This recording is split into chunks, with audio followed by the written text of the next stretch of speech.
Moi, ce que j'essaie toujours de travailler en premier, c'est ta vision unique à toi. À quoi tu veux être associé?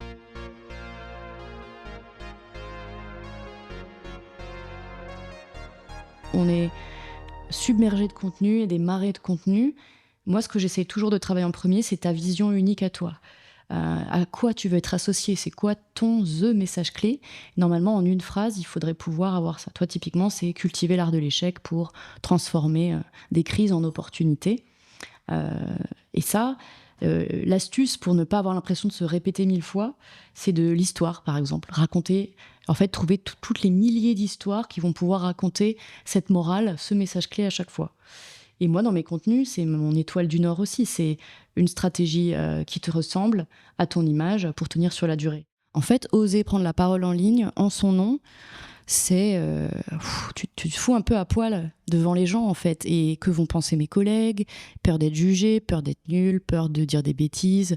Enfin, il y a tellement de peur liée à ça que c'est vrai que même si c'est mon métier depuis 10 ans, ça a été vraiment dur pour moi en fait de le faire. Pour moi, le plus bel échec, c'est celui qu'on a provoqué. Enfin, moi, les échecs que j'ai, je les ai pas provoqués. C'est-à-dire, la plupart, ils me sont juste tombés dessus. C'était des échecs, mais je m'étais pas dit que peut-être j'allais échouer ou quoi. Et donc, je trouve qu'ils sont tellement plus valides, ceux qu'on a limite été chercher pour apprendre. Et ça, moi, c'est mon plus gros learning dans l'entrepreneuriat, c'est il faut apprendre à se planter, à oser. Typiquement, le genre de sport que je fais, c'est des sports d'endurance. Pourquoi? Toujours la même chose, tenir sur la durée. Donc, c'est courir, faire des trails, des choses pour m'entraîner à la discipline. Parce que c'est pas la motivation, c'est vraiment, je pense, la discipline et faire petit pas à petit pas, encore et encore. Et que c'est très proche de l'entrepreneuriat, tout ça, quoi. C'est de se dire, j'y vais, je fonce, même si j'ai pas envie, et de se construire ce système ou cette discipline qui fait que tu arrives à tenir sur la durée. Et si échouer était un art? Je suis Clément Soki, et chaque semaine, je vous emmène à la rencontre de sportifs, entrepreneurs et artistes qui ont transformé leur crise en opportunité pour vous aider à maîtriser cet art et réussir selon vos propres critères. Aujourd'hui, on se retrouve avec Laura Slenzak, experte en communication. Elle a fait le choix de se lancer dans l'entrepreneuriat pour pouvoir choisir ses projets et ses clients après avoir passé plusieurs années en agence à Paris et Sydney. Dans cet épisode, on revient sur son parcours, les événements qui l'ont poussé à se lancer, sa relation à l'échec et les leçons qu'elle en tire avant d'explorer les bases d'une bonne stratégie de communication. Avant de commencer l'épisode, un grand merci. Vous êtes de plus en plus nombreux à écouter Crisis, mais 90% d'entre vous ne sont toujours pas abonnés. Si c'est ton cas, clique sur s'abonner, c'est gratuit, mais pour nous ça change tout. Parce que plus on est nombreux, plus les invités acceptent et plus on peut avoir des invités de qualité comme Laura aujourd'hui. Merci à tous ceux qui prennent le temps de le faire. Bon épisode. Laura, bienvenue derrière le micro de Crisis, comment ça va? Hello Clément, très bien, merci. Et toi? Ça va très bien. Merci à toi de m'accueillir du coup dans ton espace de coworking pour pouvoir faire l'épisode. C'est très cool. Ça fait aussi quelques temps qu'on en parle pour le faire parce que pour ceux qui nous écoutent, c'est toi qui es derrière la nouvelle stratégie de communication de Crisis et de mon personal branding. Donc on se connaît un peu plus que juste cet épisode, mais ça sera très intéressant aussi de voir ça. Avant de commencer, te demander de te présenter pour ceux qui nous écoutent au-delà de ce que j'ai dit. J'aime bien présenter un peu le sommaire et les grandes thématiques qu'on va aborder. Donc, comme je l'ai dit, c'est toi qui es derrière la stratégie de communication. Donc, on va parler pas mal de ça, je pense. Aussi de comment tu es arrivé dans l'entrepreneuriat, puisque tu m'as dit que c'était un parcours assez atypique comparé aux autres entrepreneurs. Et après, si on a encore un peu le temps, peut-être un peu plus LinkedIn en profondeur et l'intelligence artificielle au niveau de la communication, si ça te va. Pareil, nickel, tout ça. Et pour commencer, est-ce que tu peux te présenter qui est Laura d'un point de vue professionnel et aussi en dehors, si tu en as envie? Ouais, carrément. Donc moi, c'est Laura Slenzak et je suis en communication depuis 13 ans, je dirais. J'ai passé la plupart de ma carrière en agence, les 10 premières années. J'étais à Paris pendant 5 ans, une agence plutôt contenu réseaux sociaux.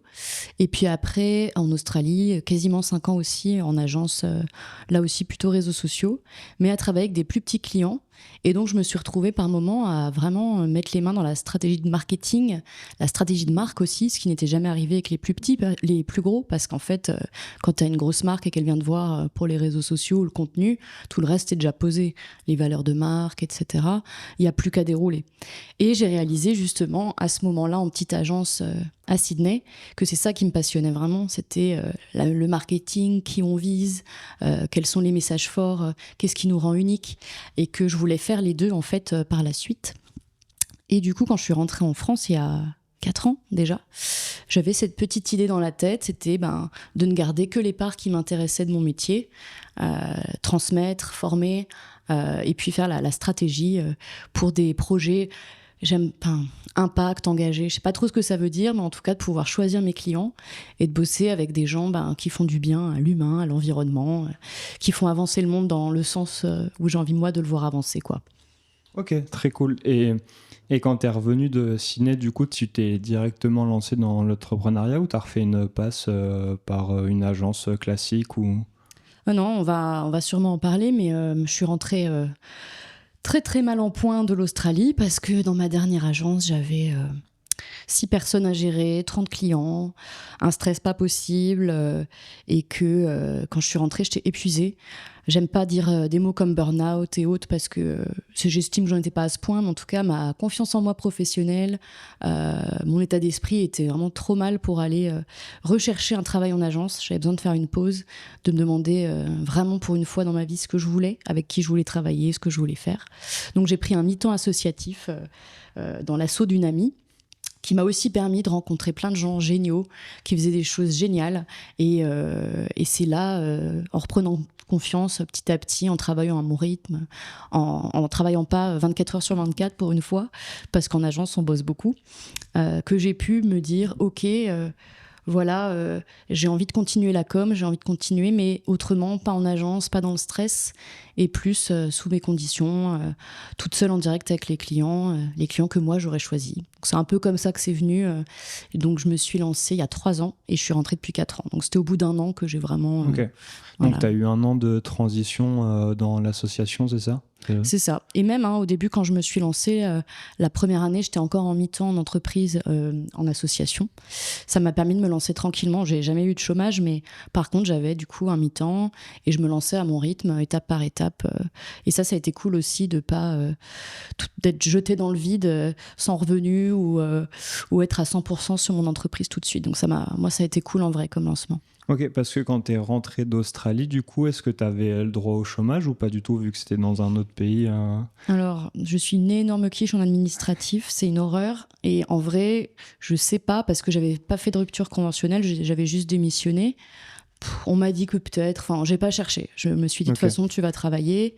Et puis voilà. Donc, je sais même pas, je t'avoue. Ok. Du coup, l'élément déclencheur, on va dire la crise ou l'échec qui a fait que tu es là aujourd'hui, c'est ce retour de... C'était Sydney, c'est ça que tu étais en Australie ? Ce retour de Sydney. Et le premier pas qui t'ont permis de vraiment, on va dire, te remettre d'aplomb et reprendre confiance, c'était le travail en association, c'est ça ? En gros, ouais, c'est ça. En fait, il n'y avait pas que pro. Hein. Je suis revenue, déjà, franchement, retrouver son pays, les gens ont changé. Toi, t'as changé. Il n'y avait pas que le fait de plus avoir d'emploi, mais j'avais plus de lieu de vie. J'avais d'ailleurs plus de mecs, pour être honnête. C'était aussi un moment de rupture. Donc c'était tout. J'avais plus aucun repère en fait. Qui tu es quand tu n'es plus défini par ton métier, par ton milieu social, ta relation. Enfin, j'avais un peu tout à reconstruire. Donc c'est vrai que me poser, y aller étape par étape avec ce projet associatif, ça m'a vraiment fait beaucoup de bien pour me relancer à mon rythme. Et il y a aussi le fait que en fait, j'ai des amis qui sont lancés à leur compte et c'est surtout eux qui m'ont beaucoup inspirée. Je me suis dit, tiens, si on a... Ils m'ont donné l'exemple en fait. Et si ces gens-là se lancent, osent, pourquoi pas moi ? C'était un peu ça en fait.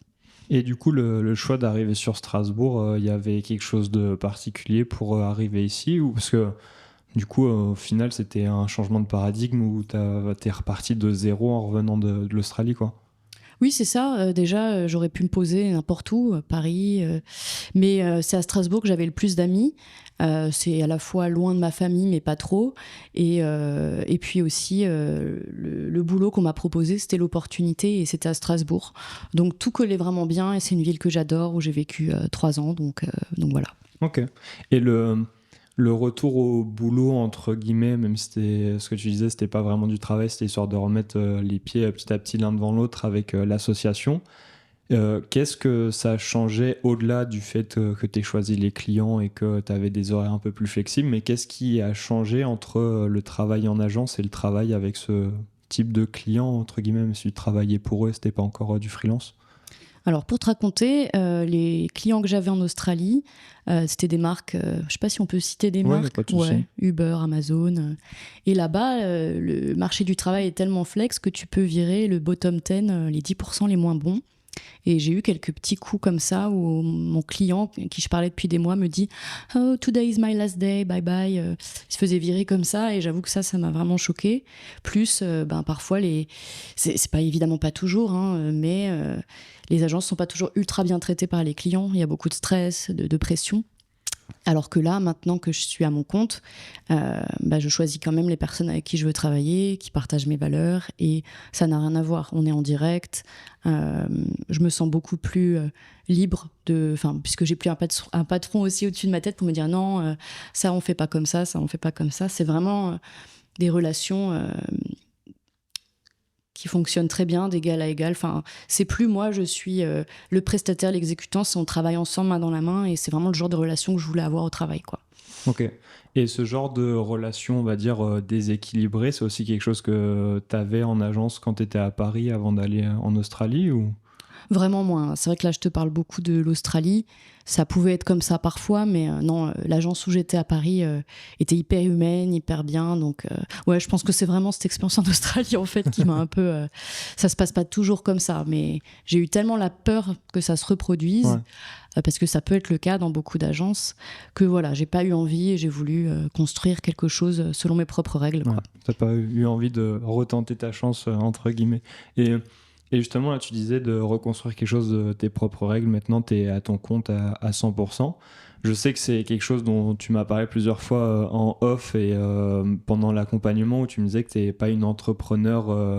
Enfin, tu n'es pas le profil type d'entrepreneur parce que le goût du risque, l'échec, tout ça, c'est quelque chose que tu n'as pas l'habitude ou dans la direction que tu évites, on va dire. Comment est-ce que tu as réussi à vraiment... développer ton panel client et avoir ton activité qui tourne parce qu'il faut quand même prendre des risques à un moment pour se développer, quoi. Eh ben, tu vois, en faisant exactement ce que je recommande aujourd'hui à mes clients, c'est de partir de soi d'abord et de ce qui nous met à l'aise. Donc 2 choses. L'une, c'était principalement, c'est drôle parce que moi j'aide sur les réseaux sociaux, mais la première année, j'étais pas du tout présente sur aucun. Pourquoi ? Parce que je sais le travail que ça peut demander et le stress de voir qu'on a 2 likes sur un post, ça stresse, c'est pas agréable. Donc la première année, moi j'ai regardé qu'est-ce que j'aime le plus moi, papoter avec les gens, boire des cafés et travailler en petits groupes. Donc j'ai réseauté, j'ai été rencontrer un peu les entrepreneurs, les freelances de Strasbourg et j'ai été aussi proposée de donner des masterclass, des conférences à plusieurs incubateurs de projets engagés ou groupes, associations d'entrepreneurs ou autres. Et tous mes clients sont venus comme ça, plus réactiver mon réseau, parce que quand même il y a ça, hein, c'est l'avantage un peu injuste, mais j'avais quand même 10 ans de métier, donc juste poster coucou, je propose mes services une fois sur LinkedIn, je crois que j'ai eu 3 ou 4 clients. Ça a ranimé les personnes qui se sont lancées ou qui ont leur boîte ou même des agences. J'ai bossé en freelance avec mon ancienne agence à Paris, par exemple. Okay. Donc voilà, j'ai vraiment fait ça au début. Et puis après, je me suis lancée petit à petit sur LinkedIn, à essayer d'être plus présente. Et c'est vrai que ça a été difficile alors que c'est mon métier. Et c'est ça que j'aimerais aussi dire aujourd'hui, c'est en fait oser prendre la parole en ligne en son nom. C'est tu te fous un peu à poil devant les gens en fait, et que vont penser mes collègues, peur d'être jugé, peur d'être nul, peur de dire des bêtises. Enfin, il y a tellement de peur liée à ça que c'est vrai que même si c'est mon métier depuis 10 ans, ça a été vraiment dur pour moi en fait de le faire. Donc je te dirais que ma méthode, c'était de faire des trucs qui me ressemblent et y aller pas à pas. Et à chaque fois que je débloquais un truc, j'avançais, voilà, tout doucement. Mais... Et tu disais au début, tu as proposé à ton réseau, mais aussi des conférences, d'animer des masterclass, des choses comme ça. Enfin, je suppose que ça aussi, c'était une grosse étape parce que tu as une prise de risque. En fait, c'est un peu comme les réseaux sociaux quand tu postes, tu vois, tu te mets un peu à nu pour aller voir des gens au risque de te prendre un refus. Comment est-ce que tu as réussi à gérer avec la possibilité de refus ou que ça floppe, entre guillemets, ou que les gens te disent, personne ne te répond, quoi. Je pense qu'il est même pire qu'on te dise non, quoi. C'est pour ça que c'est hyper intéressant ta question, parce que je pense que on a tous une vision différente de l'échec. Et moi, par exemple, Ça, je n'ai pas flippé une seconde. Déjà parce que j'avais développé des liens avant avec ces gens, avant de leur proposer des masterclass. J'étais quasi sûre qu'ils diraient oui. Et que, surtout qu'au début, je l'ai fait bénévolement. Parce qu'en vrai, aider des projets engagés, je pourrais le faire gratuitement. C'est un peu ce qu'on dit là sur la raison d'être. C'est est-ce que tu ferais ça gratuitement ? Oui, moi, tout ce que j'aurais voulu, c'était les aider. Donc, et puis moi, ça me faisait un peu tester mes programmes de formation aussi. J'avoue que ça m'a pas du tout fait peur, tu vois. Et parce que moi, j'ai un naturel tellement sociable et autres, aller réseauter, aller créer des liens naturellement comme ça, c'était pas une prise de risque pour moi, c'était pas me foutre à poil. C'est ça qui est intéressant. Alors que prendre la parole, ou tu vois, typiquement, là, je viens enfin de réussir à lancer un truc que je voulais faire depuis tellement longtemps, des ateliers en collectif que moi j'anime, que moi j'organise. J'osais trop pas parce que ça, j'avais peur. J'avais peur qu'il y ait 0 inscrit. Ça, c'était peur horrible, donc peur de l'échec, donc tu fais pas. Et je me suis enfin lancée, et en plus, c'est rempli. Mais ça, c'était un échec, je le voyais comme un échec. Ouais. Alors que d'autres choses, je l'aurais pas vu comme ça. C'est ça qui est drôle, en fait. Et comment est-ce que tu as réussi à surpasser cette peur pour te dire je vais quand même lancer quitte à ce qu'il y ait 0 inscrit. Est-ce que c'est pareil, tu as fait des trucs gratuits pour voir s'il y avait un intérêt ou... Non, alors ça, c'est parce qu'en fait, c'est une amie photographe qui est venue me voir avec cette idée, c'est pas la mienne. En gros, c'est des sessions Content and Coffee où les gens viennent pendant 2-3 heures. Moi, je les aide à bosser leur profil LinkedIn, leur com, et elle leur fait une petite séance de photos personnalisées. Et en fait, j'étais tellement convaincue que c'était une idée géniale et que ça allait marcher, principalement quand même aussi grâce aux photos, payer 40 balles et avoir 2 photos de toi pro, bosser sur sa com, ça me paraissait tellement ouf que je me disais que ça allait marcher. En fait, je crois que c'est ça. Il faut que j'arrive à me convaincre que c'est tellement bien que ça va marcher, je sais pas. En fait, c'est marrant parce que c'est le mindset totalement opposé de Corentin Caribériou qui est passé sur le podcast, qui est un très bon ami aussi, qui a monté une start-up pendant une dizaine d'années dans le médico-social et tout. Et lui, il avait aussi du mal avec l'échec à certains moments et aussi toujours cette recherche de performance. Et lui, ce qui lui a permis de se débarrasser de cette peur et d'aller à fond avec Juggle, c'est parce que, en gros, un jour, il a compris que le résultat final était très fortement l'échec du projet. Et du coup, dans sa tête, il s'est dit, dans tous les cas, ça peut que foirer, donc autant y aller, quoi. J'adorerais penser comme ça, et peut-être que c'est ça, en fait. En vérité, c'est pour ça qu'on en parlera, mais ton approche, ton accompagnement, je le trouve hyper intéressant, parce que pour moi, c'est ça qui m'a bloqué dans plein de choses dans la vie avant. Ouais. Même entreprendre, j'aurais tellement aimé le faire, un peu peut-être comme toi ou d'autres, beaucoup plus tôt. J'attends 10 ans, me sentir enfin prête, en me disant, enfin, ça va marcher, parce que j'ai ci et ça. Et c'est trop dommage, parce que dans la vie, il y a plein de trucs que j'aurais aimé faire, que j'ai pas fait, même, tu vois, j'adorais écrire des poésies, des trucs, j'ai jamais osé m'inscrire à un concours quand j'étais même enfant, parce que je m'étais dit, non, tu vas pas gagner. Il faut que j'ai l'assurance de gagner pour y aller, c'est quand même triste. Mais je combats ça, et maintenant, ce que j'essaie de faire, c'est soit le faire un projet à 2, parce que quand il y a quelqu'un qui dépend de toi et avec qui tu bosses, tu peux pas abandonner, en fait.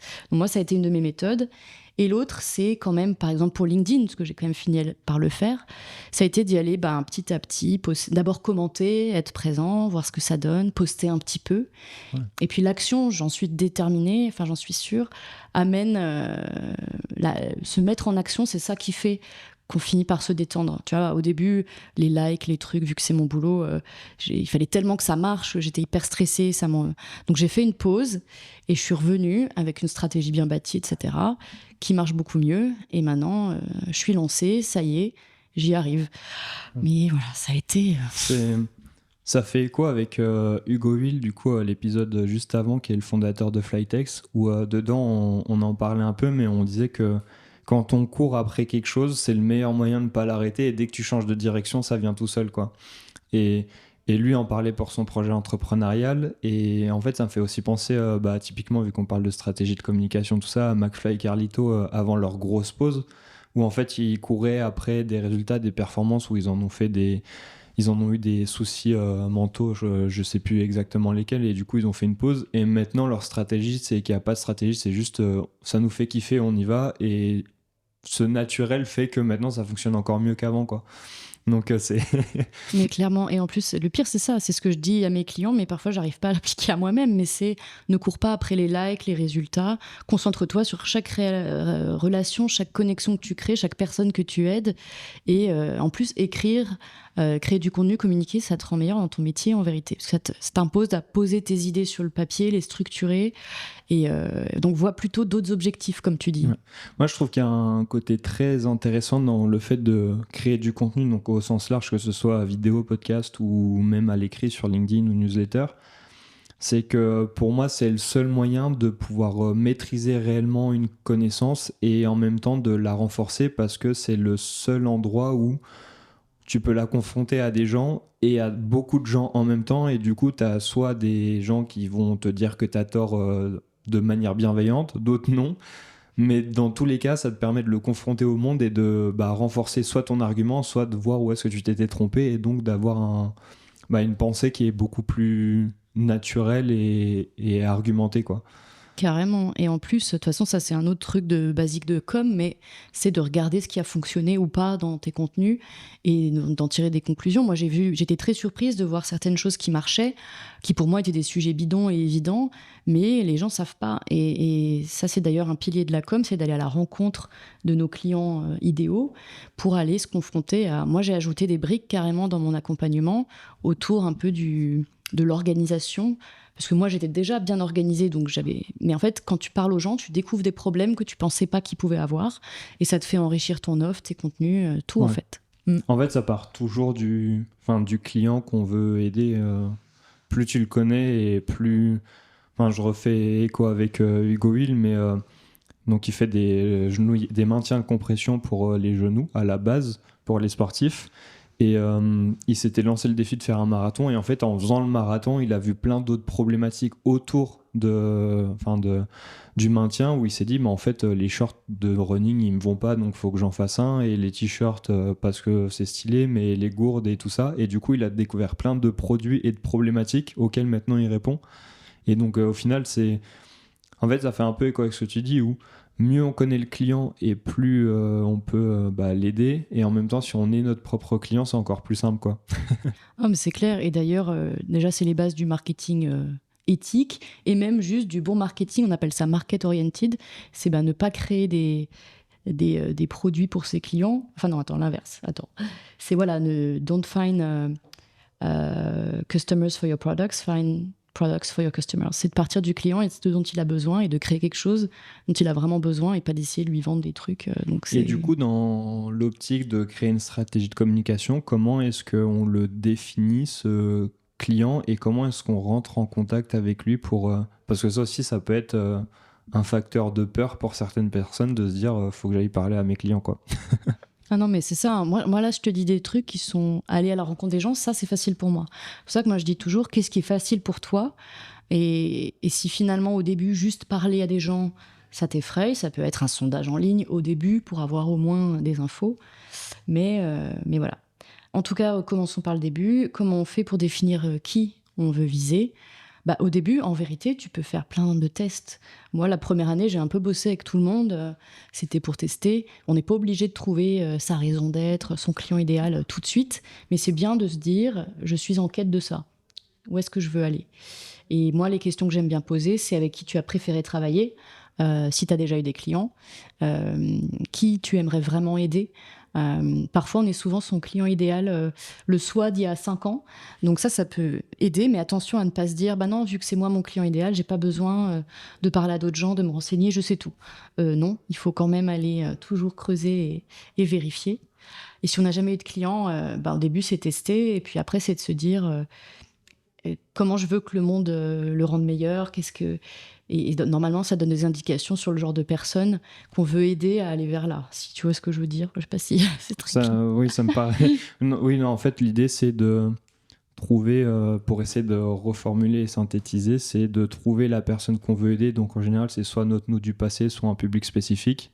Et après, se demander comment est-ce qu'on fait pour les emmener de A à B avec notre offre, quoi. Enfin, ou notre stratégie de communication. C'est ça, c'est de se dire en quoi nous, on est bon, comment on peut... quelle est l'offre qu'on propose. Pareil, si on a déjà eu des clients, on peut se dire qu'est-ce que je refais tout le temps? Qu'est-ce que je peux systématiser? Moi, par exemple, finalement, on travaille toujours sur les valeurs, etc. Et c'est essayer de construire un programme pour proposer un seul programme, avoir une offre. Ça aide vraiment bien à ne pas faire du sur-mesure avec chaque personne, si par exemple on fait de la prestat de service. Mais c'est de se dire, de tester, de faire plein d'accompagnements et de voir avec qui on a préféré travailler, pour qui on a eu plus de résultats, et qu'est-ce qu'on peut un peu systématiser pour faire toujours le même... parce qu'en général, c'est toujours les mêmes choses qu'on va faire. D'abord, on travaille sur ça, d'abord sur ça, pour créer un peu une sorte de parcours dans une offre. Et ça, c'est avoir un client idéal. Ça aide vraiment pour avoir un message précis, de ne pas être trop générique, parler à tout le monde, c'est parler à personne. Et puis d'avoir une offre effectivement assez claire en termes de transformation avant-après, avec un besoin vraiment précis, et d'en parler encore et encore dans ses contenus. C'est un peu les bases sur lesquelles on travaille. Ça, j'ai l'impression que c'est un blocage aussi pour les entrepreneurs ou ceux qui veulent communiquer sur leurs offres ou leur personal branding, c'est de répéter le même message par peur de le dire trop souvent. Qu'est-ce que tu conseilles enfin, comment est-ce que tu prends la chose? Parce que avec le temps, du coup, je me rends compte que les bons entrepreneurs et les bons communicants, en général, ils ont souvent un message qu'ils répètent en boucle, quoi. Ah, c'est ça. Moi, déjà, on est submergé de contenu et des marées de contenu. Moi, ce que j'essaie toujours de travailler en premier, c'est ta vision unique à toi. À quoi tu veux être associé? C'est quoi ton message clé? Normalement, en une phrase, il faudrait pouvoir avoir ça. Toi, typiquement, c'est cultiver l'art de l'échec pour transformer des crises en opportunités. Et ça, l'astuce pour ne pas avoir l'impression de se répéter 1000 fois, c'est de l'histoire, par exemple. Raconter, en fait, trouver toutes les milliers d'histoires qui vont pouvoir raconter cette morale, ce message clé à chaque fois. Et moi, dans mes contenus, c'est mon étoile du Nord aussi. C'est une stratégie qui te ressemble à ton image pour tenir sur la durée. Et tout ce que je dis, tous les conseils que je donne, toutes les histoires de mes clients, les miennes ou autres, que je raconte, la morale de l'histoire, c'est ça. Et ça, c'est une excellente manière très puissante de ne pas avoir cette impression de se répéter. En plus, autre chose, on est les seuls à lire tous nos contenus.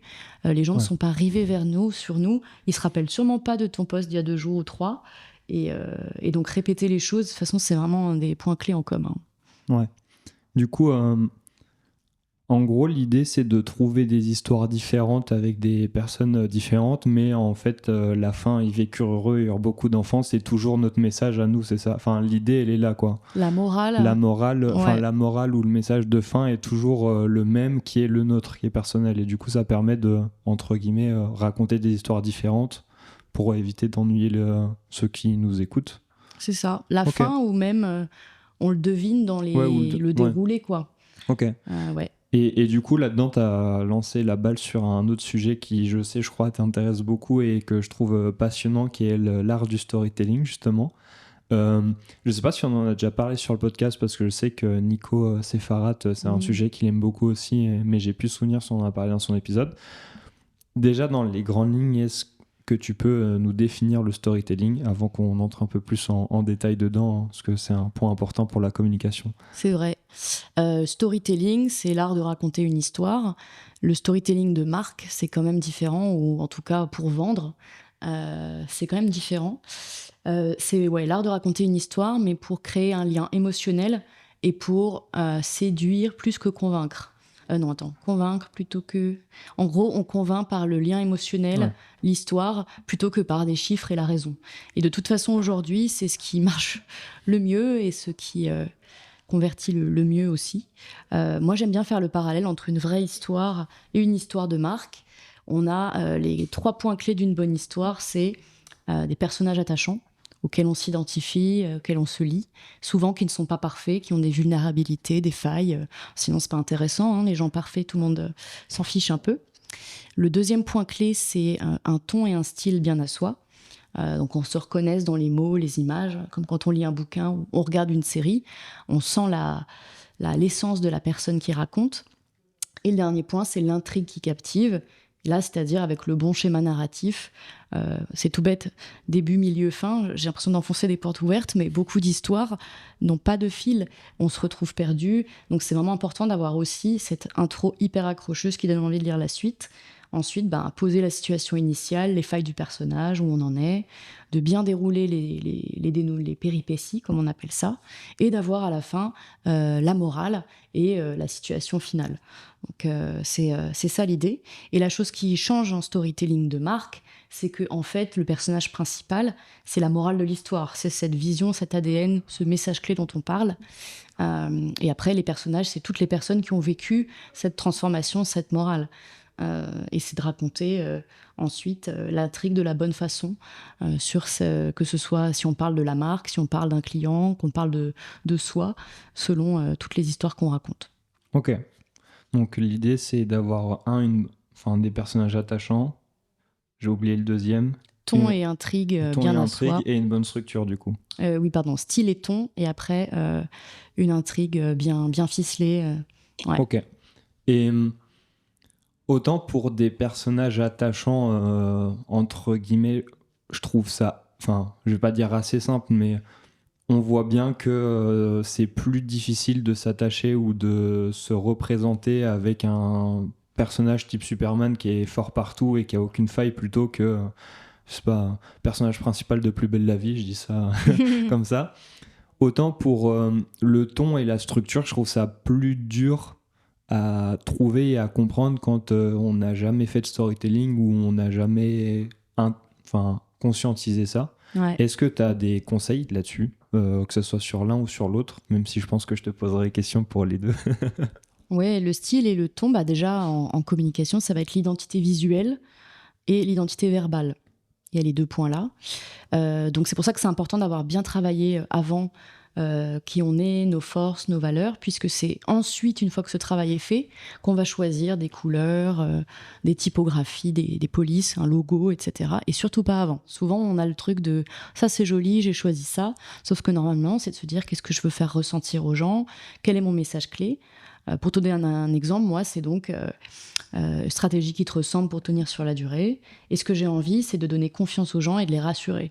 Donc j'ai choisi des couleurs chaudes, terre, humaine, des visuels, beaucoup de photos, de choses comme ça, puisque c'est ça que j'avais envie de véhiculer. Donc c'est toujours se demander ça avant. Ça, c'est pour l'image. Et pour les mots, moi, j'adore parler des univers. Typiquement, j'ai accompagné un resto délicieux à Strasbourg, l'Orchidea, voilà. C'est un couple, lui, il est cuisinier, elle est en salle.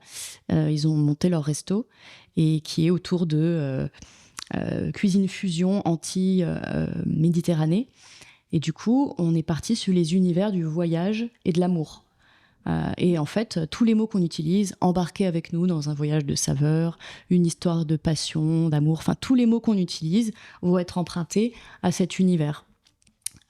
Sur LinkedIn, je ne sais pas si tu as déjà vu, mais on a Sarah, je ne sais plus son nom de famille, mais elle est à fond sur la sorcellerie. Donc, elle parle de magie, contenu ensorcelant. Enfin, en fait, c'est trouver un peu cette identité dans les mots aussi, dans les univers qu'on peut aller creuser pour être aussi cohérent que possible. C'est aussi d'utiliser le même genre de mots, de champ lexical. Donc ça permet encore une fois de se différencier. En fait, en parlant, je me rends compte que l'image de marque et le storytelling, c'est très lié. Enfin, les deux sont très liés en fait. Il y en a un, c'est plus qu'est-ce qu'on dit de moi, et l'autre, c'est comment on le dit. Enfin, c'est un peu ce que qui vient de me passer en tête là en t'écoutant, mais je sais pas si j'ai tort ou pas. À toi de me dire. Mais ouais, j'ai l'impression que c'est très lié. Donc au final, le fait de travailler avec toi avant sur ses valeurs et qui on est et pourquoi, ça aide aussi après à raconter les histoires, c'est ça? Ah oui, c'est obligé. Et d'ailleurs, quand il y en a qui viennent me voir en me disant je veux juste le contenu, la strate de contenu, si vraiment tout est hyper bien ficelé avant, d'accord. Mais souvent, on se rend compte que on peut faire plus cohérent, plus fort, et on finit toujours ou très souvent par retravailler aussi. Parce que pour moi, c'est ça. Storytelling, un bon storytelling ne va pas sans ce personnage principal. Il faut qu'il soit incarné. Il faut qu'il ait des codes forts, des mots, des visuels. Et s'il n'y a pas ça, l'histoire, elle sera moins. En fait, ce qui fait une bonne histoire, c'est pas que l'intrigue, c'est aussi qu'elle soit cohérente, qu'on s'y attache, etc. Et ça oblige à travailler d'abord sur les valeurs, la vision et puis l'identité dans les mots et les images, quoi. Ok. En fait, je trouve ça hyper intéressant parce que tu as un axe storytelling qui est vraiment orienté communication, alors que j'ai l'impression que le storytelling, en fait, on l'utilise partout et tout le temps. au-delà même de l'aspect entrepreneurial ou sportif, parce qu'un sportif qui raconte ses exploits, c'est du storytelling, et un entrepreneur pareil, quoi. Donc je pense que c'est hyper intéressant. Et au niveau des structures, justement, parce que tu disais qu'il faut avoir, faut captiver et il faut engager, j'ai plus le terme, de l'intrigue, il faut ajouter de l'intrigue dans l'histoire. Euh, je sais que les structures de storytelling, quand on commence à s'y intéresser, il y en a trop, il y en a toutes les sauces. Comment est-ce que tu conseillerais quelqu'un qui a envie de commencer à faire des histoires sans trop se prendre la tête et on va dire Pareto, quoi, 80-20, il sait qu'avec ça, entre guillemets, il a déjà une bonne histoire. Et moi, je suis pas très template, modèle, mais si vraiment ça calme la personne, en fait, c'est ça que j'essaye de faire dans mes accompagnements, c'est moi, je te donne une sorte de théorie, mais après, si toi tu galères vraiment, même si c'est pas forcément ce que je recommande, ça peut être de donner des modèles à respecter. Ou alors, moi j'ai quand même un truc, c'est pas vraiment un modèle, c'est juste, voilà les 3-4 premières phrases, exemple que tu aujourd'hui, il y a 10 ans, ensuite, sauf que du coup, c'est juste pour commencer et lancer l'histoire, pour donner un peu des marqueurs de début de phrase. Donc j'ai soit le modèle de A à Z où t'as plus qu'à changer, soit c'est juste voilà, des débuts de phrases que tu peux commencer à utiliser. Mais sinon, ce que je recommande toujours, c'est de prendre son téléphone, de faire une note vocale en racontant l'histoire, et puis après, de la reposer sur écrit, sur papier. Parce que souvent, c'est le langage parlé qui est le mieux. On passe des heures à se triturer pour écrire un contenu, alors que voilà, parfois, tu sors quelque chose de hyper puissant et incroyable juste en le disant à l'oral, et ça rend bien l'écrit. Donc ça peut être une vraie solution aussi pour ceux qui ont du mal avec l'écriture. Ok, je vois. Non, hyper intéressant parce que c'est vrai que les structures de storytelling, quand tu regardes, il y en a tellement que des fois tu t'y perds et il y en a des ultra simples et des ultra complexes que au final, juste partir sur avoir un bon personnage, le bon ton et essayer d'avoir de l'intrigue, c'est un conseil que j'avais eu en vidéo à l'époque. Je sais plus qui me l'avait donné, mais c'était un réal qui me disait qu'au cinéma, un bon film, quand tu regardes chaque scène, elle répond à une question, elle en pose une pour le plan suivant.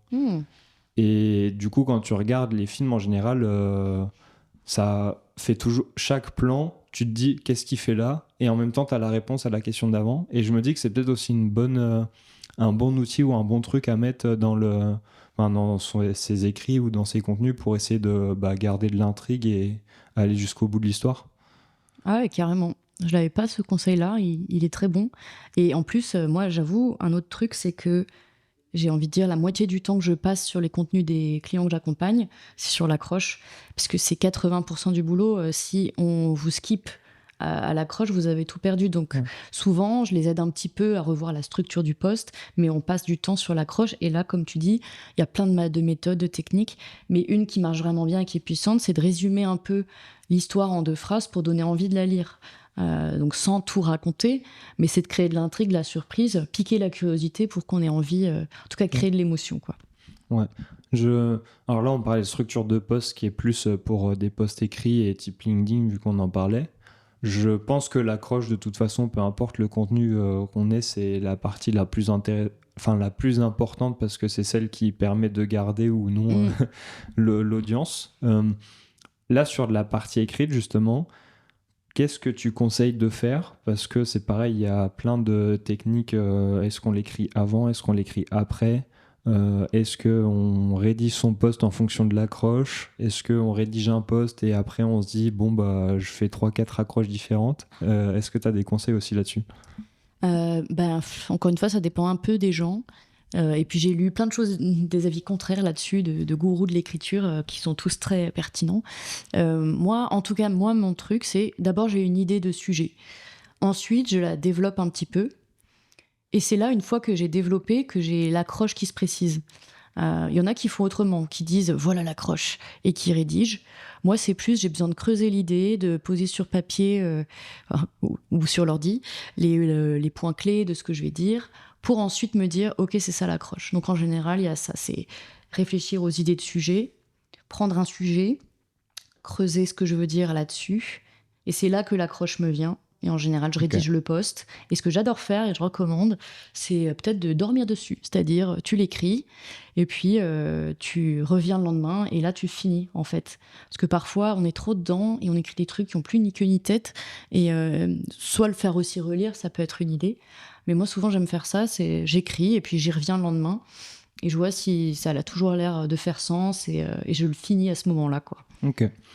Pour revenir un peu sur les échecs, entre guillemets, il y a une question qui me vient sur les posts ou les contenus qu'on fait quand ils fonctionnent pas. J'ai plusieurs questions par rapport à ça. La première qui serait comment est-ce que toi tu réagis quand un post fonctionne mal déjà, dans un premier temps, avant d'aller sur la suite? Ah oh là là, au début, c'était horrible. C'était, «C'est mon métier et ça marche pas». Donc pas bien, forcément au début. Mais bah, comme dans tout échec et c'est ce que tu prônes, c'est d'analyser ce qui n'a pas marché. Ce qui est le plus un peu, saoulant, c'est que c'est parfois inattendu. Tu passes un temps fou sur un post, tu dis: «Trop bien, il va trop bien marcher», puis il marche pas mais bon, c'est un challenge pour comprendre ce qui n'a pas marché. Après, c'est souvent pas sur un contenu, c'est de regarder 1 mois de contenu, 2 mois, 3 mois et de faire les points communs, relier, ce qui fait que ça n'a pas marché. Parfois, c'est, au final, un petit manque d'authenticité. J'aime pas ce mot, mais enfin, c'est qu'au final, les posts qui marchent souvent le mieux, c'est les plus spontanés, où juste tu te dis: «Ça, faut trop que j'en parle, c'est important» et souvent ça marche bien, ça résonne, c'est alors que parfois c'est: «Tiens, j'ai cette idée», puis tu la tires un peu dans tous les sens, puis au final, elle finit par sonner un peu faux et c'est souvent ça qui fait que ça marche pas. Mais en tout cas, hyper important d'analyser ses résultats, de voir ce qui a le moins fonctionné et de faire des points communs. Et souvent, c'est ah bah en fait, le visuel était pas dingue, mon accroche, elle aurait pu être mieux, enfin, et d'essayer d'en tirer des enseignements bah, pour la suite. Parce que je sais qu'il y a une question qui revient souvent, peu importe les plateformes, quand les contenus fonctionnent pas, les gens mettent souvent la faute sur l'algorithme, comme quoi ça l'a pas aidé. Je sais que moi je suis dans le spectre totalement opposé où je me dis en fait si ça fonctionne pas, c'est juste que le contenu il est pourri, donc il faut le revoir. Justement, quand tu as un contenu comme ça qui fonctionne pas, tu disais de l'analyser, est-ce que tu as des trucs à analyser en priorité? Parce qu'on parlait de l'accroche typiquement avant. Est-ce que, enfin, en fait, j'arrive pas trop à voir comment est-ce qu'on peut analyser ce qui fonctionne pas, tu vois, par rapport à un post qui a pas fonctionné comparé à un autre, parce que bah, on n'a pas, enfin, comment dire, on peut pas faire de l'A/B testing sur des posts pour voir qu'est-ce qui fonctionne, quoi. Alors déjà, un truc sur ce que tu disais avant, c'est que... Oula, je me perds un petit peu. C'est que c'est marche pas, c'est relatif. En fait, un post peut avoir plusieurs objectifs. Moi, j'en ai qui sont faits pour faire de la visibilité, donc beaucoup de vues sur le contenu, des impressions, comme on appelle ça, voire des likes, des commentaires. Mais en tout cas, c'est des sujets larges, parfois à pignon tranché, etc. Et là, l'objectif, c'est de faire des vues, d'être découverte par de nouvelles personnes. Et donc ça, pour moi, ça veut dire que ce post, est-ce qu'il a marché, oui ou non? Le critère, ça va être ça, les vues, les impressions, les commentaires. Après, tu peux faire des posts, moi je sais que j'en crée qui sont vachement moins... c'est une photo de moi en conférence. L'idée, c'est plus de donner confiance et crédibilité. Ah, regarde, elle fait des conférences, son opinion a du poids, ou des conseils plus experts qui vont intéresser moins de monde, être moins like, engagement, etc. Mais c'est pas grave. Là, est-ce que ça a marché? C'est vachement moins les impressions, c'est plus de me dire, peut-être pas maintenant, mais à terme, ce poste va me ramener des personnes qui vont être intéressées. Et après, tu as même des postes un peu plus vente, où là, le critère, c'est plus est-ce que j'ai eu des contacts, est-ce que ça m'a ramené du monde. Donc déjà, il y a qu'est-ce que ça veut dire un poste qui marche ou qui marche pas. Il y a plein de critères. Et après, moi, je dirais de pas se torturer sur un poste, c'est de se dire celui-là n'a pas marché, l'accroche comment elle est, est-ce que c'est une photo de moi ou de je sais pas quoi, oui, non, est-ce qu'il est trop long, enfin, et ensuite de regarder ça sur plusieurs posts. Et là, par contre, on commence souvent à avoir des points communs, de dire ah en fait là, à chaque fois que ce post n'a pas marché, bah c'est vrai que l'image n'était pas du tout engageante, enfin elle était pas, il n'y avait pas d'humain dessus. C'est sûr que sur LinkedIn par exemple, une photo de soi, ça va toujours mieux marcher. Voilà, il faut le savoir. Après, c'est de se dire, bah là, l'accroche, peut-être qu'elle était trop longue, elle suscitait aucune émotion, et ça, tu vois le point commun sur 3 posts. Et donc, c'est ça, en fait, le truc, c'est peut-être un post, c'est dur à analyser ce qui n'a pas marché, Ça peut aussi être le sujet, mais c'est de noter. Et comme ça, quand tu vois sur 3, 4, 5, 10 posts, là, tu peux faire vraiment des points communs.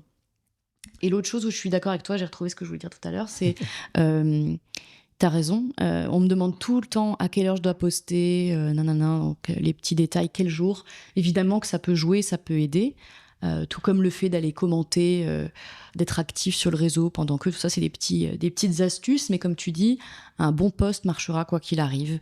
Alors que, et puis pour moi, on peut dire l'algorithme, mais si tu as des posts qui fonctionnent et d'autres qui fonctionnent pas, c'est que c'est bien ce post-là qui aurait pu être amélioré. Donc juste, pas d'ego, c'est juste comment le but c'est de s'améliorer et d'apprendre de ses erreurs, entre guillemets, quoi. Ouais, c'est... En fait, ce qui est intéressant, c'est que, dans la limite du raisonnable, mais un post, s'il doit fonctionner, il fonctionnera. Enfin, sur LinkedIn, en tout cas. Quand je dis dans la limite du raisonnable, c'est entre 7h et 22h, entre guillemets, quoi. Parce que les gens lisent le matin et tout le long de la journée. Après, forcément, la nuit, les gens dorment.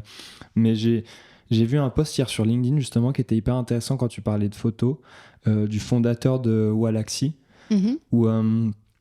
il a fait quelques tests et il est en train de générer un outil pour faire de la génération d'images justement pour les posts LinkedIn.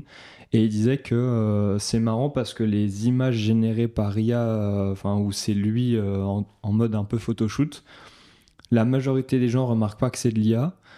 Et en fait, la photo fonctionne aussi bien qu'une vraie photo. Donc, en termes de budget et de temps de générer des images, et pour ceux qui n'ont pas de photo pro, des fois, c'est limite plus avantageux de faire ce genre de choses, quoi. Alors après, à voir sur le long terme ce que ça donne. Mais est-ce que tu as un avis là-dessus? Là, on perd l'authentique, mais... Bah ouais, je t'avoue que moi, mon point de vue, c'est... Un shooting photo, ça peut ne pas être très cher et tu peux avoir une quantité folle de photos qui est vraiment toi, qui est vrai, authentique. Bah, moi, de toute façon, vu un peu ce que je prône, je dirais de faire un photoshoot. Cependant, je suis au courant de tout ce qui se passe avec l'IA et de à quelle vitesse ça va. Et oui, ça m'étonne pas forcément que ça puisse marcher aussi bien. Bon, voilà, là je vais juste dire l'impact énorme en termes de consommation d'énergie de l'IA, voilà. Mais oui, ça m'étonne pas trop. Enfin, là, on arrive à créer des vidéos, des photos où on s'y trompe tous. On sait plus ce qui est vrai, ce qui n'est pas vrai. Donc, ouais, c'est une dure question. Ouais. En parlant au-delà de la consommation, en parlant de la création de visuels, je sais plus si c'est sur LinkedIn ou une autre plateforme que j'ai vu, mais j'ai vu un mec qui est spécialisé en IA et il s'amuse à faire tu l'as peut-être vu passer, des vidéos où c'est des vlogs avec des personnalités connues ou de science-fiction. Et typiquement, il a fait des vlogs de 30 secondes en mode si Moïse vloguait à son époque, si Dark Vador vloguait dans les... Et du coup, tu as des rushs de 30 secondes où tu vois les personnes tenir la caméra et dire bon, bah là, je vais traverser la mer. Waouh, juste waouh. mais ouais, je pense que tout domaine confondu, c'est une sacrée révolution, mais dans la communication, ça bouleverse aussi beaucoup de choses. Encore plus pour toi, ce que tu disais avec la partie authentique et les personnes que tu cibles. Comment est-ce que tu as réagi par rapport à ça et est-ce que toi, tu l'utilises ou pas du tout? Ou est-ce que tu arrives à faire le pour et le contre au-delà de la génération d'images, je parle? Ouais. Je l'utilise, mais le moins possible. Donc, j'ai pas encore, pour l'instant, je me suis juste formée de mon côté en lisant beaucoup de contenu, etc. Mais je prévois de m'y former parce qu'en fait, pour moi, c'est ça. La formation, ça permet d'utiliser moins mais mieux. C'est toujours ça. Parce que si tu promptes mal, que tu l'utilises mal, ça fait 1000 des échanges. Alors que si tu peux faire tout de suite, quand même assez vite, un assez bon prompt ou bien guidé ensuite, bah, tu l'utilises moins, quoi. Il y a déjà ça. Mais je l'utilise parce que j'ai beau être assez responsable en termes de consommation et autres, bah, j'estime que si je l'utilise pas, c'est comme Internet, je pense. Et on l'utilise tous et ce serait compliqué de pas l'utiliser, donc je l'utilise, mais pas à outrance du tout. Okay. Ça peut être pour... moi, ce que j'aime surtout faire, c'est de faire un maximum de réflexion moi-même ou de faire des interviews. Ça, c'est vraiment une stratégie que je recommande à beaucoup d'entreprises, c'est interviewer vos salariés, interviewer vos clients, interviewer plein de personnes du domaine. Et ça, vous pouvez le donner à l'IA si vous le voulez, pour ensuite générer des contenus ou des interviews, des choses comme ça. Parce que, bon, moi, je suis pas encore une pro des prompts, mais ce que j'ai pu voir quand même en l'utilisant, c'est que c'est des mots souvent vides de sens, il y a beaucoup de retravail à faire, alors que si on lui donne déjà de la matière, là, c'est plus pertinent et plus performant ce qui en ressort. Donc moi, c'est comme ça que je l'utilise, en le nourrissant de contenu et de points de vue humain. Voilà. Donc là, c'est plus d'un point de vue création pure que tu utilises, et d'un point de vue stratégie ou planning éditorial, parce que on peut l'utiliser un peu pour tout. Est-ce que tu as regardé un peu par là, et est-ce que tu as commencé à l'utiliser aussi ou pas du tout là-dessus?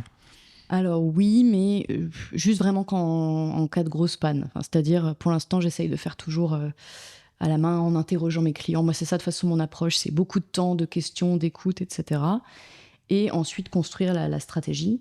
Mais si à un moment il y a un blocage d'idées ou de choses comme ça, c'est là qu'éventuellement je vais le nourrir de la stratégie, le briefer très précisément et voir si il peut pas m'amener d'autres idées, des choses auxquelles j'aurais pas pensé ou autres.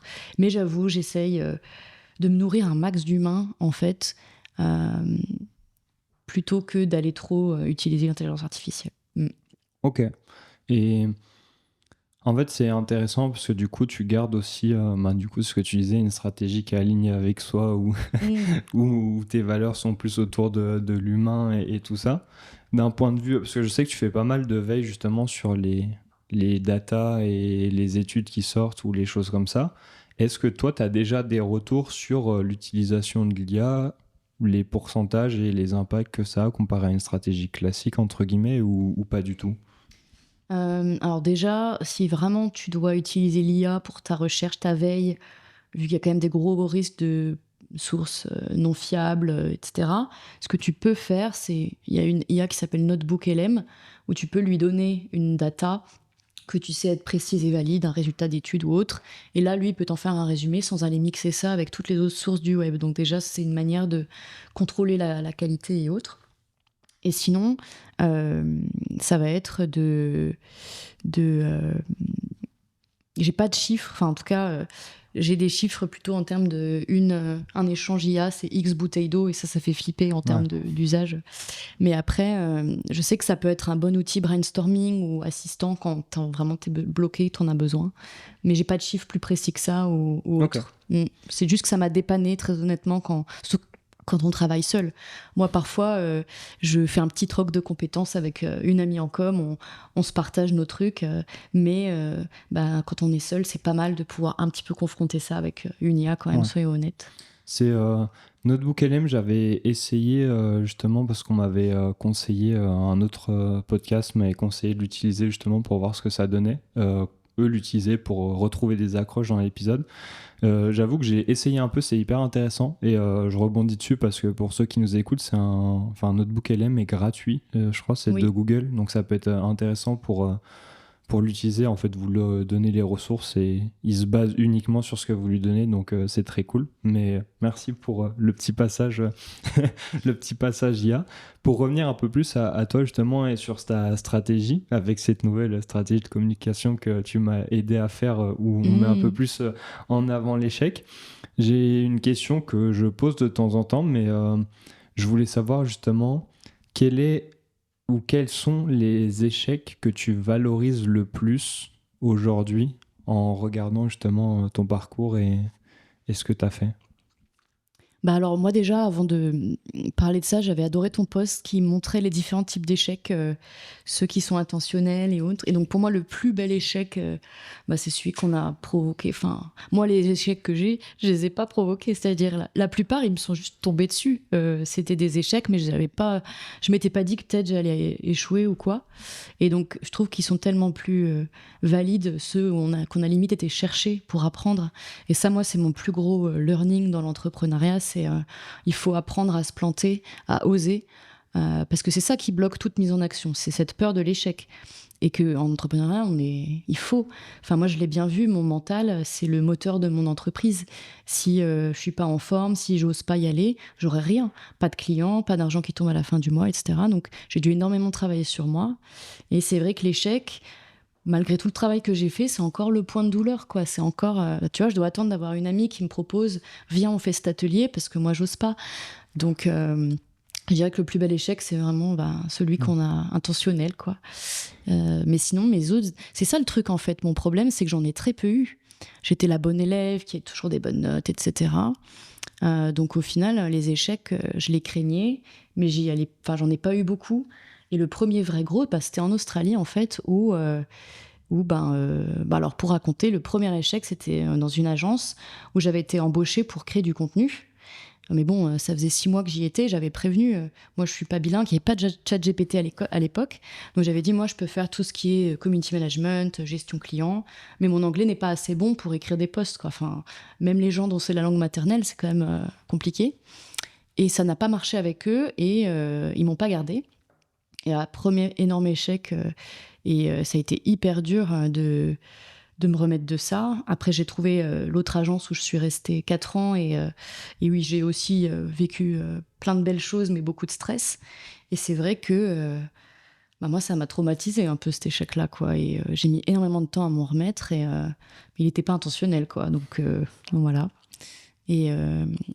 Et après, j'en ai pas... Ouais, c'est ça, en fait, j'en ai pas eu tant que ça d'autres parce que j'en ai peur.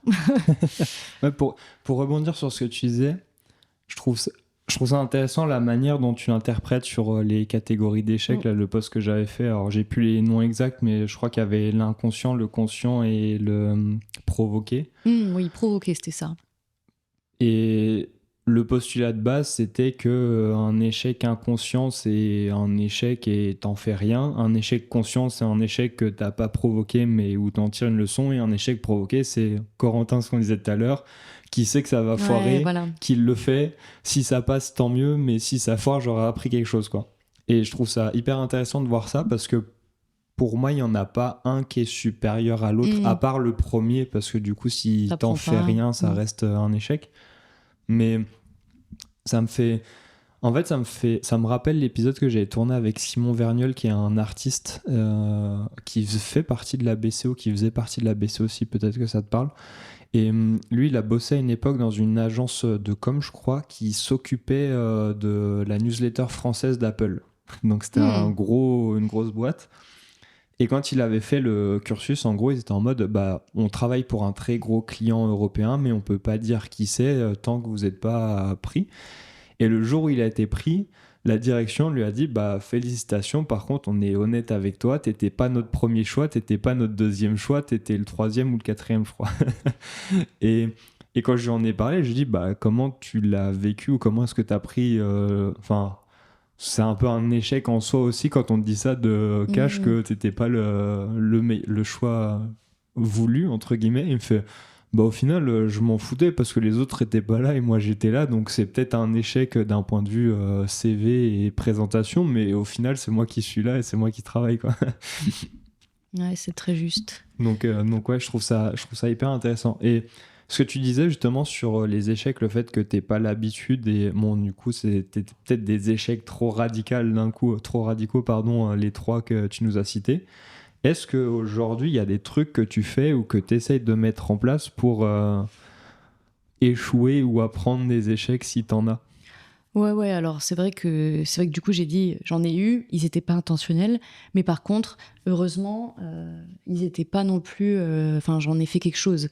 Typiquement, c'est parce que j'ai été à la limite du burn-out et que je me suis fait, pas virer, c'est juste mon contrat se terminé, ils m'ont pas reconduit. C'est très important, la nuance, je rigole, mais que j'en ai tiré des enseignements. Ça, par contre, je suis vraiment, j'estime, ouverte d'esprit et remise en question, et ce que je trouve très important, c'est que je me suis dit, voilà, tu travailleras selon tes conditions, tu ne travailleras plus forcément en agence, tu vas... et c'est pour ça que je trouve l'échec si puissant, c'est que ça te fait redéfinir tes critères de vie, tes valeurs, ce qui est important pour toi. Et c'est ce que j'ai fait à chaque gros échec, et ça m'a beaucoup aidée. Mais pour aller plus dans l'échec maintenant, je pense que c'est tout simplement continuer ce que je fais, entre guillemets, y aller avec quelqu'un, par exemple. J'ai compris que toute seule, j'étais vraiment trop flippée. Alors n'y va pas seule, fais-le avec quelqu'un, c'est pas grave. T'es pas obligé de tout faire seule. Enfin, tu vois, redéfinir les conditions du truc. Me dire, oui, peut-être que ça va échouer, mais au moins je suis pas seule. Ou au moins, j'ai un matelas de sécurité. En fait, je pense que j'ai compris qu'il fallait que je me sécurise pour pouvoir oser aller vers l'échec. Donc si j'ai cette sécurité, je serai plus OK d'aller vers un échec ou tester, oser. C'est ce que je trouve intéressant quand tu me disais les premières fois, j'avais pas compris au début, mais quand tu me disais t'es pas du tout l'archétype d'une entrepreneur et t'as du mal avec ça, mais ouais, alors je dis pas qu'ils sont tous comme ça, mais le goût du risque et il y a qu'un chemin, on n'est pas sûr qu'il fonctionne, mais dans tous les cas, il faut y aller. C'est pas du tout, c'est pas du tout toi, quoi. Non, et c'est très intéressant parce que j'ai donné un cours sur l'entrepreneuriat. C'est marrant, c'était dans une école de com ici. Et j'ai dit, attends, moi, je m'estime pas entrepreneur. T'es sûr que tu veux que ce soit moi qui fasse le cours? Elle m'a dit, oui, t'es freelance en com. Toutes nos discussions là, c'était hyper intéressant. Et du coup, j'ai cherché en ligne les qualités principales pour être un bon entrepreneur. Très intéressant. D'ailleurs, je pourrais te les lister. Et je pense que sur les 8, je devais en avoir peut-être 2, 3, qui étaient la communication, créer des liens, c'est quand même très important, et l'intelligence émotionnelle. Par contre, résilience, moi je l'ai pas du tout, ça. Enfin, j'ai dû la construire, ça se construit heureusement. La confiance en soi, la discipline, tout ça, moi j'avais pas du tout. Et heureusement que j'ai vu ça avant de me lancer, parce que si j'avais vu cette liste de soft skills avant, j'aurais peut-être pas été, tu vois. Parce que et c'est ça que j'ai essayé de dire aux élèves. Même si vous non plus, vous les avez pas, ça se travaille. Et c'est pas grave, si vraiment vous êtes motivé, vous pouvez faire à votre façon. Enfin, moi j'avoue, mon but c'était pas non plus de faire des millions tout de suite. J'ai des sous de côté, j'avais juste envie d'avancer à mon rythme et de construire quelque chose de stable et de durable et d'aligné, quoi. En fait, c'est marrant parce que j'ai pas du tout cette pensée de me dire que pour être un bon entrepreneur, il faut cocher certaines cases parce que justement, l'entrepreneuriat, c'est un peu un tableau blanc où tu joues avec tes forces et tes faiblesses et tu vas là où tu es bon pour réussir. Et du coup, il y a autant d'entrepreneurs que de personnalités, quoi. Donc Non, mais oui, c'est toi qui as raison. C'est juste que moi, je m'étais dit, un entrepreneur doit être confiant en lui ou doit oser y aller, foncer, ou aimer résoudre des problèmes, ce qui n'est pas mon cas. Mais comme on voit, ça peut marcher. Comme tu dis, ça peut être un tableau blanc où tu construis selon tes règles. C'est ça qui est bien. Il y a un truc qui est intéressant que tu as dit juste avant, où pour réussir dans l'entrepreneuriat actuellement et avoir des bons résultats, il faut que tu sois en bonne santé dans ta tête et physiquement et tout.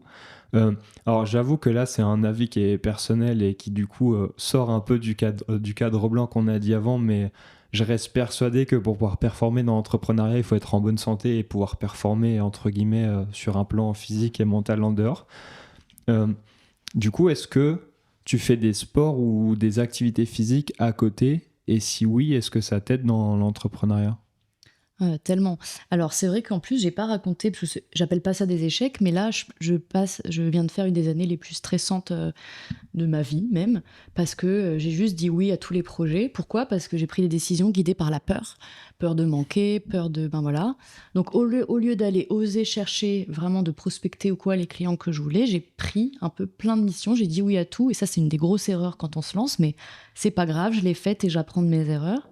Mais du coup j'ai eu une année horrible où j'ai été très stressée, beaucoup de boulot, et j'ai quand même chopé 2 grippes en 2 mois, un variant, histoire de, parce qu'on peut pas, bref, et un zona qui est une remontée du virus de la grippe, le virus de la varicelle qui remonte le long d'un nerf quand on est très stressé, voilà. Et en fait, c'est pour ça que je dis l'importance de la santé mentale et physique. Et clairement, faire du sport, ça aide énormément, parce que après une séance, peu importe le sport d'ailleurs, on se sent tellement mieux, même si c'est pas longtemps, ça provoque, je sais plus le nom des... Ouais, les hormones et les... Ouais, donc déjà ça. Et puis après, moi, typiquement, le genre de sport que je fais, c'est des sports d'endurance. Pourquoi? Toujours la même chose, tenir sur la durée.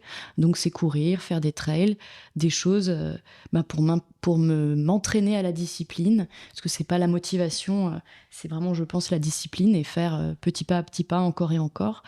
Et que c'est très proche de l'entrepreneuriat, tout ça, quoi. C'est de se dire... j'y vais, je fonce, même si j'ai pas envie, et de se construire ce système ou cette discipline qui fait que tu arrives à tenir sur la durée. Donc, ça m'a beaucoup aidé. Et puis, mieux organiser mon temps aussi, pour me laisser des plages de vide ou de lecture, ou de si besoin, de bien-être, enfin, un coach, psy, des choses comme ça. Moi, je crois très fort que quand on est, en tout cas comme moi, il faut tout faire pour protéger sa santé mentale et physique, ouais.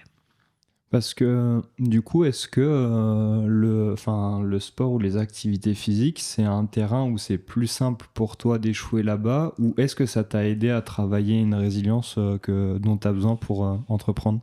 C'est ça que je trouve hyper intéressant, c'est que je pense que on voit des échecs dans les domaines qui comptent pour nous, entre guillemets. Pour moi, le sport, ça a toujours été plaisir. Je m'en fiche d'être nulle en sport. Enfin, même là, hein, je viens de faire 10 kilomètres, j'ai un score nul parce que je n'étais pas très entraînée. Rien à faire. Là, tu vois, c'est pas des échecs, c'est juste, je fais ça pour mon plaisir, pour ma santé, mais pas dans une idée de C'est performance. du dépassement, quoi. Ouais, c'est histoire d'être fière de moi et de me dire je l'ai fait et ça me fait du bien. Et je suis moins dans un truc de Ouais. performance. C'est, c'est marrant parce que c'est la discussion qu'on avait eue un peu via WhatsApp il y a quelques jours et j'en avais parlé avec Corentin parce que je l'ai vu la semaine dernière. Où depuis le début, Crisis, c'était les clés de la résilience et de la performance. Et en fait, je me rends compte que c'était pas du tout la performance que je cherchais à transmettre et le point sur lequel ça m'intéressait d'aller, au-delà de l'aspect résilience avec l'échec et tout ce qu'on parle là, mais c'était plus le dépassement, le fait d'être fier de soi et d'aller plus loin parce que la performance c'est vraiment sur des facteurs externes alors que le dépassement c'est être fier de soi et aller plus loin qu'hier quoi. Donc Grave. c'est intéressant de voir ça comme ça et de voir que justement dans le sport tu arrives à avoir ces facteurs de résilience et de dépassement là où dans l'entrepreneuriat c'est plus dur quoi. Oui, oui, mais ça, j'ai creusé ça en thérapie. Parce que du coup, quand j'allais pas bien il y a 4 ans, je me suis fait un peu accompagner. Et c'est ça, j'ai vu que ce qui bloquait chez moi, c'est que j'avais défini toute ma valeur sur ma valeur travail. Et que ce qui me guidait dans la vie, hein, être tuer une bonne personne ou un être humain, c'était juste le boulot. Et ce qu'il fallait, c'était déconstruire ça et justement mettre d'autres choses dans ma vie, le sport, qu'il y ait d'autres choses qui comptent pour moi dans la vie. Mais c'était ça le vrai problème. C'est pour ça qu'ailleurs dans la vie, j'ai pas peur, forcément peur. J'ai pas Ouais. ce truc d'échec. Risquer d'aller au conflit, risquer tout ça, c'est pas un problème. Moi, les seuls échecs qui me traumatisent, je dirais, ouais, c'est au boulot, en fait. C'est triste et je travaille dessus, mais c'est comme ça. Tu dis que tu travailles dessus, je sais pas si on peut en parler ou quoi, mais quand tu dis que tu travailles dessus, tu t'es fait accompagner, c'était quoi? C'est des préparateurs mentaux, des psychologues, je sais pas ce qu'il y a comme autre métier Ouais. dans le mental, mais Et ben, j'ai fait coach business principalement. J'ai fait un petit peu aussi coach plus orga et un petit peu mental, ou en tout cas aide à la prise de décision, un peu leadership comme on appelle ça. Mais bon, je sais pas, ça m'a aidé, hein, tout aide de toute façon. Mais là, par exemple, vu mon année stressante, je revois un psychologue ok. parce que c'était ce qui m'avait le plus aidé à l'époque. Et que voilà, je pense que quand ça va moins bien, ça fait toujours du bien, quoi qu'il se passe, de recreuser un peu tout ça. Mais préparateur mental, ça m'intéresse bien, éventuellement, avec Héloïse d'ailleurs. Donc ça, pourquoi pas revoir, voire même tester des choses, PNL. Il y a plein de choses qui peuvent aider. Là encore, c'est pareil, c'est trouver quelque chose où on a l'impression d'avoir des résultats Ouais. qui marchent, qui nous ressemblent. Mais moi, je peux que recommander de tester. Et même si, parce qu'on dit souvent, non, moi, j'ai pas besoin. Et ouais, je sais pas, parfois, on n'est pas au courant qu'on a besoin. Ouais. Donc, moi, je pourrais que recommander à quelqu'un de tester un petit peu ces choses-là pour voir si vraiment il n'y en a pas besoin. Parfois, on découvre qu'on en a besoin, ça fait du bien. C'est c'est marrant parce que justement, ça reboucle un peu avec la stratégie de communication où la semaine dernière, j'ai échangé un peu avec Barthélemy Fenn des Extraterriens sur LinkedIn Ah ouais. parce qu'il avait fait un post sur la santé du futur en gros. Et on en avait parlé un peu dans les commentaires et on en était venu au même constat qui est dommage, c'est qu'en France, on a plus de la médecine curative que préventive. Ah ouais. Et alors que dans d'autres pays, c'est totalement différent. Mais justement, et il y a aussi ce truc en France où que ce soit prépa mentale un peu moins parce que c'est vraiment biaisé sportif alors Mhm. qu'il n'y a pas que ça. Mais les psychologues, il y a vraiment ce truc de, en général, quand tu vas voir un psy, c'est que tu as un problème alors que en fait c'est juste un expert du cerveau. Quand tu as mal au pied, tu vas voir l'expert du pied. Donc c'est intéressant de voir ça comme ça. Et en fait, ça fait penser, je sais pas si tu avais vu il y a quelques semaines, justement. Il y avait eu un mec qui avait fait un ETF, en gros, c'est un indice de bourse qui réplique les entreprises. Et il avait fait un ETF sur un tableau Excel, mais en gros, il avait fait, ça s'appelait l'ETF Deadlift, je crois. Et en gros, ça montrait que toutes les boîtes où les dirigeants ou les hauts placés font du sport régulièrement et le montent sur le réseau surperformaient la moyenne globale des entreprises mondiales. Et je trouve ça intéressant de creuser le truc avec aussi ceux qui ont un travail sur le mental, tu vois, pour voir s'il y a vraiment que l'activité physique ou ça se trouve ceux qui Ouais, font les deux surperforment encore. mais grave. Et ce que tu dis, c'est très juste, c'est la France. Bah, moi, quand j'étais en Australie ou même aux États-Unis, enfin, tu regardes le métier de coach. Ici, moi, je sais à chaque fois, parce que j'aime tellement tous ces sujets santé mentale et autres, que je me tâte à me former au coaching. Déjà, il y a beaucoup de gens ne savent pas ce que c'est. Ou dès qu'ils entendent le mot coach, ils font ah, non, charlatan, je sais pas quoi. Alors que c'est pas du tout perçu comme ça dans d'autres pays comme les US ou et donc, ouais, déjà, ça, c'est dommage. On a une sorte de petite fermeture d'esprit supplémentaire parfois sur ces sujets, mais je pense que ce serait hyper intéressant de faire cette étude Ouais. parce que moi, je vois pas en quoi travailler son mental pourrait être une mauvaise chose enfin, au contraire, ça ne peut que t'aider à aller plus haut, plus loin, Ouais. clairement. Hein. Sur l'aspect coach, c'est marrant parce que une grosse partie des entrepreneurs que je côtoie, qui sont passés sur le podcast ou non, je me rends compte qu'ils ont tous fait ce travail sur la prépa mentale et il y en a beaucoup aussi qui ont fait des diplômes de coach à côté de leur Mhm. domaine d'expertise, mais que justement ils ne le mettent pas forcément en avant en Ouais, France parce que enfin, mal perçu. Hein. c'est mal perçu. Et donc je trouve ça dommage enfin, pas dommage pour eux, mais dommage entre guillemets qu'on soit encore un peu bloqué sur ce genre de choses ici, quoi. Ouais, moi aussi. Mais ok, non mais hyper intéressant de voir tout ça. Euh, je pense j'ai noté quelques autres questions pour la fin, mais il y en avait une dernière que je voulais te poser par rapport à la communication pour boucler un peu toute cette partie, vu qu'on parlait, comment dire, on parlait des stats et justement de réussir de se détacher de tout ça et pour éviter les échecs ou les crises, entre guillemets. T'en as parlé un peu tout à l'heure, mais comment est-ce que toi, maintenant, tu évalues pour toi ou pour tes clients quand une stratégie de communication ou des contenus ont fonctionné ou non? Parce que tu disais qu'il y a différents objectifs, tout ça, mais ce serait un truc intéressant justement Ouais. pour clôturer un peu cette partie. Alors déjà, c'est est-ce que ça a été fait dans la douleur ou pas? Est-ce que tu as pris plaisir à le faire? Est-ce que c'est un contenu que tu aurais aimé lire? Moi, il y a vraiment ce truc d'abord, en fait.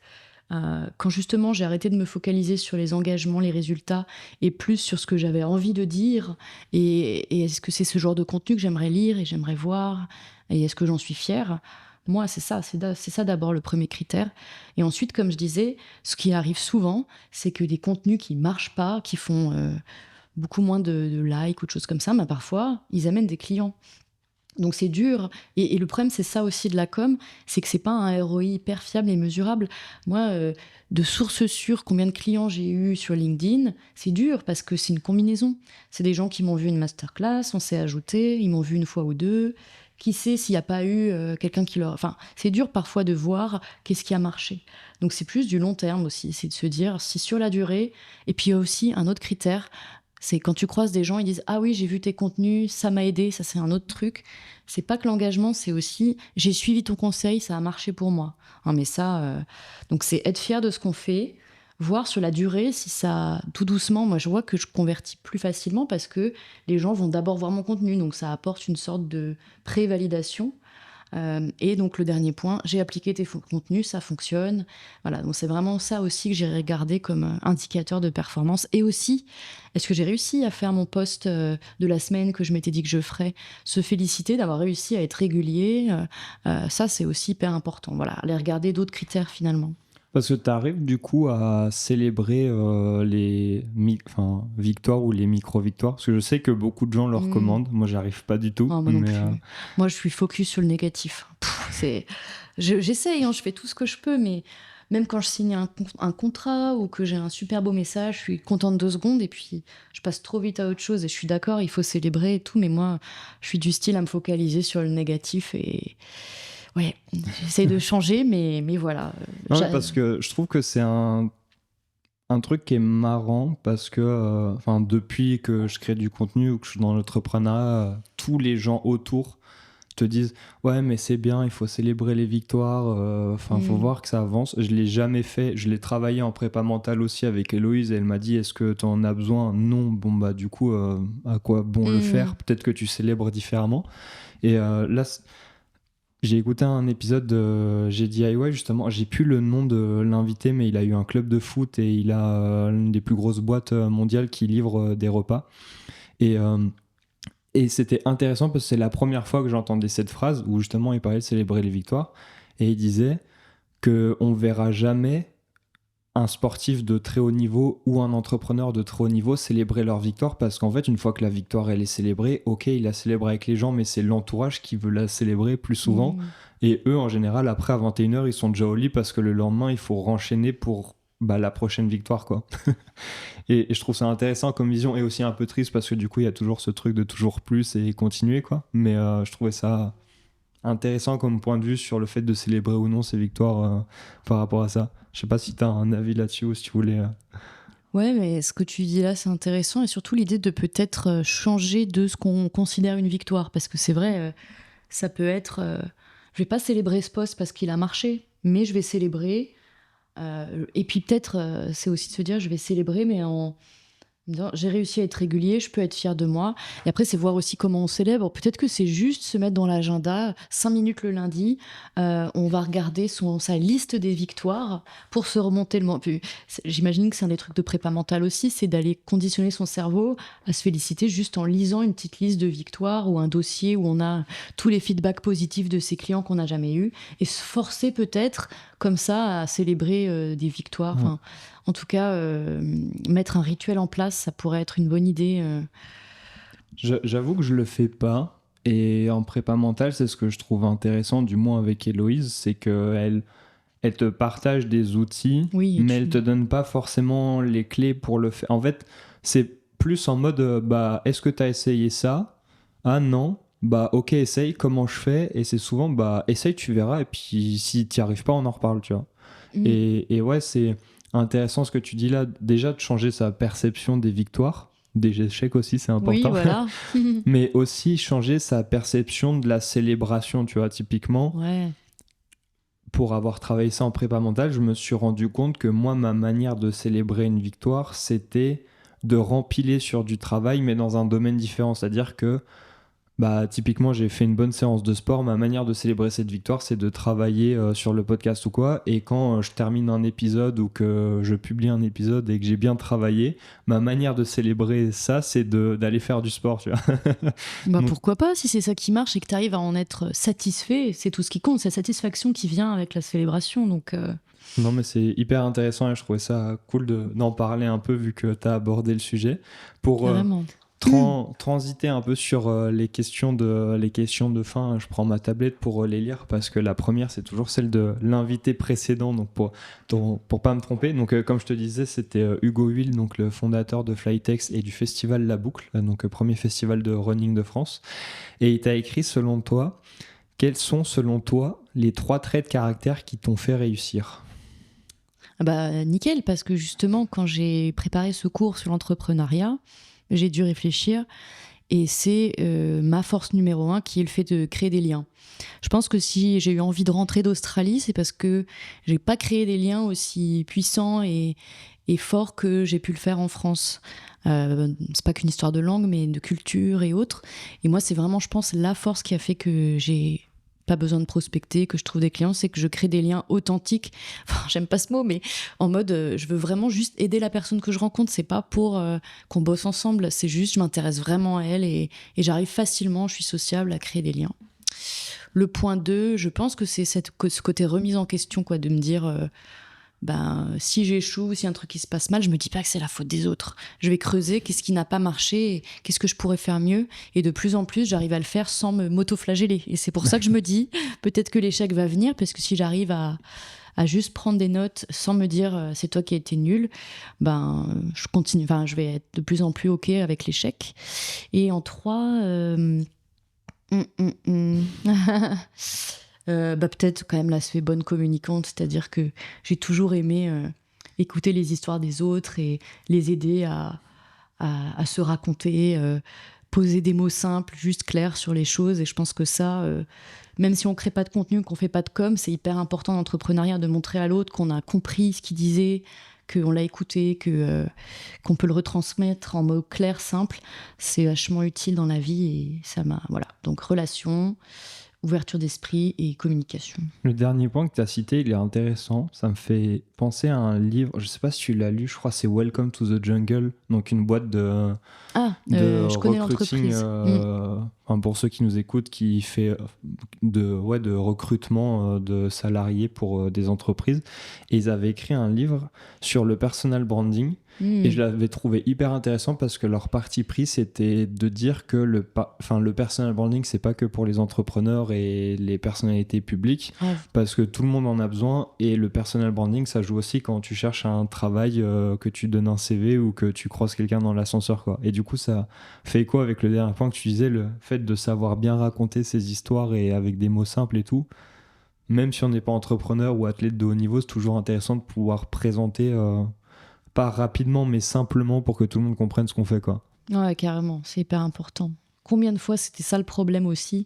Trop de jargon, faut qu'un ado de 15 ans comprenne ce que tu as écrit, sinon, enfin, ce que tu dis, sinon, on peut toujours clarifier, simplifier, en fait. Ouais.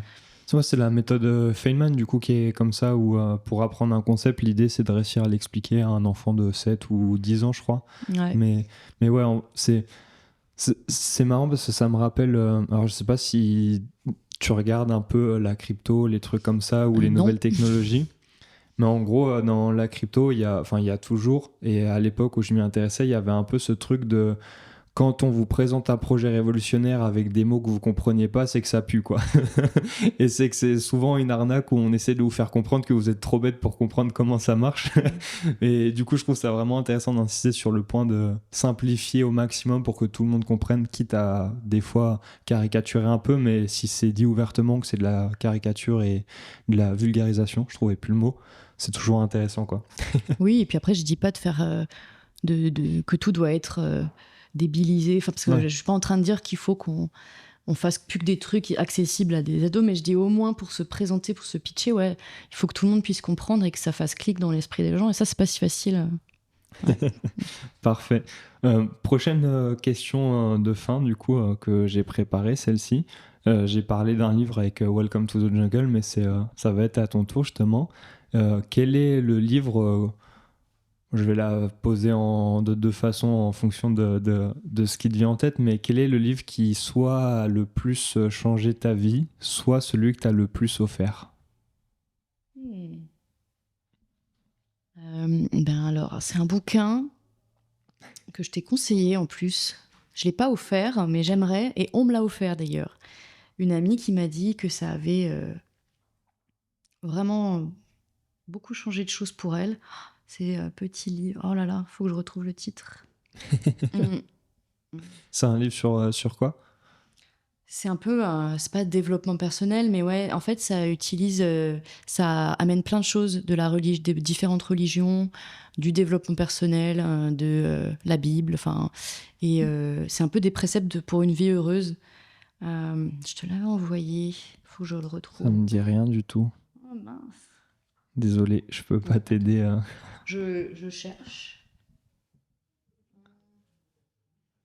Moi, sinon, au pire, tu me renverras le nom par WhatsApp et puis je le mettrai dans la fiche recommandation de l'épisode. D'ailleurs, pour ceux qui nous écoutent et qui sont encore là, vous pourrez retrouver dans la description de l'épisode, que ce soit sur YouTube ou sur votre plateforme, un lien vers toutes les fiches recommandations avec les épisodes des invités et tous les liens pour retrouver les livres qu'ils vous ont partagés si jamais vous voulez pouvoir les retrouver plus facilement. Oui, j'ai honte. Le livre dont je parle, je me souviens pas du nom. Mais ça, c'est un vrai problème. Le nom, un visage, quelqu'un, je m'en souviendrai toute ma vie, mais son nom, ça va pas percuter. J'ai vraiment du mal. Pas de souci, c'est pas grave. Pour finir à ce compte-là, au lieu de citer des noms, est-ce qu'il y a une phrase ou une citation qui t'inspire, qui t'aide à entreprendre ou à échouer et à apprendre de cet échec? Ça, c'est marrant parce que c'était mon post LinkedIn d'hier, figure-toi. Okay. C'était ces petites phrases qui m'ont fait énormément de bien pour ne rien lâcher. Il y en avait notamment 2 sur la comparaison. Ne compare pas ton chapitre 1 au chapitre 10 du voisin. On a toujours tendance à se comparer alors qu'on s'est lancé il y a 2 minutes et on ne voit pas le travail, les heures, l'investissement de tous les gens derrière qu'on voit poster, mais qui leur a pris tellement de temps, d'énergie. Il faudrait se comparer qu'au soi-même du passé, en fait. Donc ça, c'est un point important, je trouve, sur la comparaison. Et l'autre chose, c'est très lié à l'échec, c'est mieux vaut fait que parfait.